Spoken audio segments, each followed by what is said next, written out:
दोस्तों नमस्कार। भारत के प्रधानमंत्री नरेंद्र मोदी अपनी ऐतिहासिक अमेरिकी यात्रा पूरी कर वापस लौट आए हैं, लेकिन उनकी यह यात्रा कई मायनों में बहुत खास रही। भारत और अमेरिका ने अपनी दोस्ती और ज्यादा मजबूत होने का दावा किया। दोनों ही देशों के बीच बिजनेस डील के साथ कई महत्वपूर्ण रक्षा डील भी हुई, लेकिन इन सब से हमारा पड़ोसी देश चीन चिढ़ गया है। प्रधानमंत्री मोदी की इस अमेरिकी यात्रा पर चीनी विदेश मंत्रालय ने एक बयान जारी किया और तीसरे पक्ष को टारगेट न करने की दुहाई दी। उन्होंने अपने बयान में कहा कि हमें उम्मीद है कि संबंधित देश क्षेत्र में सुरक्षा और स्थिरता के मामले में क्षेत्रीय देशों के बीच आपसी विश्वास के अनुकूल काम करेंगे। चीनी विदेश मंत्रालय की प्रवक्ता माओ निंग ने कहा कि राज्यों के बीच सैन्य सहयोग क्षेत्रीय शांति और स्थिरता को कमजोर नहीं करना चाहिए, किसी तीसरे पक्ष को निशाना नहीं बनाना चाहिए या किसी तीसरे पक्ष के हितों को भी नुकसान नहीं पहुंचाना चाहिए। आपको बता दें कि चीन की यह प्रतिक्रिया भारत और अमेरिका के बीच कई रक्षा और वाणिज्यिक समझौतों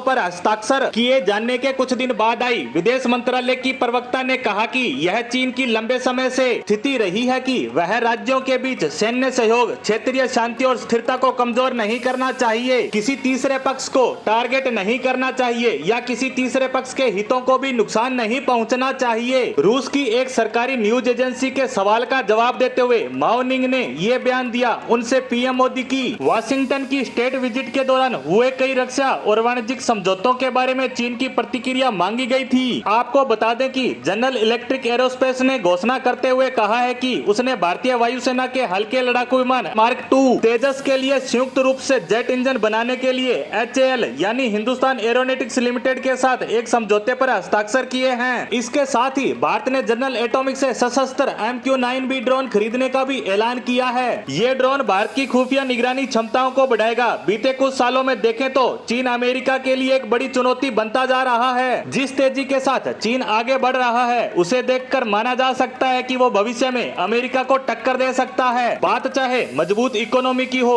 या मजबूत सेना की, दोनों ही मामलों में अब चीन अमेरिका को टक्कर देना चाहता है। चीन के सरकारी अखबार ग्लोबल टाइम्स ने इसे लेकर एक लेख लिखा और कहा कि लंबे समय से अमेरिका चीन से निपटने के लिए भारत का सहारा लेता रहा है। ग्लोबल टाइम्स दावा करता है कि अमेरिका ऐसे देशों से गठजोड़ करता है जिससे उसे फायदा हो सके। वो अपने हितों के आधार पर ही देशों को वरीयता देता है। अमेरिका और खुद चीन से बेहतर और कौन जानता है कि वह भारत का कितना बड़ा कंपटीटर है। भारत बड़े लेवल पर चीन को न सिर्फ चैलेंज कर सकता है बल्कि उसे हर क्षेत्र में मात भी दे सकता है, और ऐसा उसने पिछले सालों में करके भी दिखाया है। चाहे वह डोकलाम हो या औद्योगिक फील्ड, भारत चीन का डटकर मुकाबला करने से पीछे नहीं हटता। और भारत की इसी बढ़ती ताकत की वजह से चीन डरा हुआ है और इसी संदर्भ में उसका यह बयान आया है। चीन के इस बयान पर हमारी आज की पोस्ट को यहीं समाप्त करते हैं। धन्यवाद।